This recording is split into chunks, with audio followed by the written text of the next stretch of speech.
Guys, Honor ada hantar aku satu klip yang dia nak aku react terhadap klip tu. Dia kata ada benda yang menarik. And aku sebagai Honor fan, okay, apa benda tu? So jom, kita tak sama lah. Apa benda yang dia nak aku tengok sangat tu. So jom guys. Alright, so ni adalah klip dia. Yang dia nak aku react tu. So jom kita tengok sama guys. Okay. So, produk baru apa tu? Okay. Yang itu macam Honor Magic baru. Maybe, tangan robot. Okay, yang robot phone ni aku tahu kak. Itu ada teaser sebenarnya aku dah tengok kak. Menarik kan, dia macam ada satu kamera yang nampak macam dia hidup. And dia nampak apa tu, macam ada orang ke apa tu. Tapi tu lah, memang aku looking forward jugalah mengenai robot phone tu. Tak tahu nama dia, aku tak ingat nama dia apa. Alpha phone something like that. So, okay.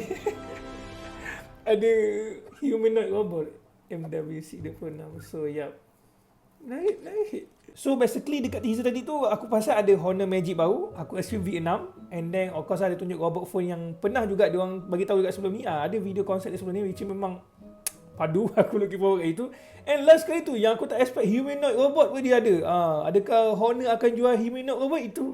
Kau lah kalau diorang boleh buat, memang gila lah, kita mana sampai zaman era robot AI semua ni kan. Overall aku memang looking forward lah dengan apa yang Honor akan announce pada MWC 2026 ni. Tak silap aku minggu depan kan, tak lama lagi lah. So korang kena stay tune lah apa yang Honor akan announce. So apa yang korang excited dekat teaser tadi tu? Kalau aku robot phone lah, yang tu memang unik gila lah. So aku memang looking forward lah memang terhadap robot phone tu.